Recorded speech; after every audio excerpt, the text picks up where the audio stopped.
আজকে একটা ডালের রেসিপি বানিয়ে বন্ধুদের একটু দেখাও তো। চল মোনা, তাহলে মুসুরি ডাল দিয়ে আজকে নতুন একটা রেসিপি বানিয়ে বন্ধুদের দেখাচ্ছি।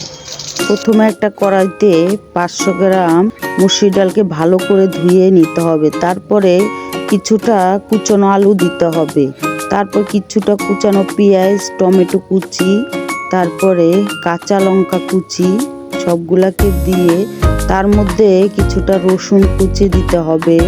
তার মধ্যে পরিমাণ মতন হলুদের গুঁড়ো দিতে হবে, পরিমাণ মতন লঙ্কার গুঁড়ো দিতে হবে, পরিমাণ মতন ধনে জিরের গুঁড়ো দিতে হবে, পরিমাণ মতন লবণ দিতে হবে, পরিমাণ মতন তেল রিফাইন দিয়ে সুন্দর করে মাখাতে হবে।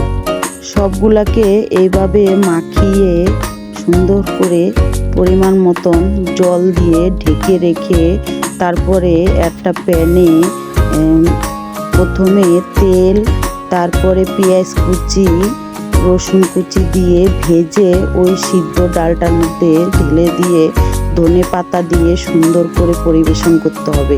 তোমরাও এভাবে বাড়িতে বানিয়ে খেয়ে আমাকে কমেন্টে জানাবা। ভালো লাগলে লাইক, কমেন্ট, শেয়ার করে দিবা।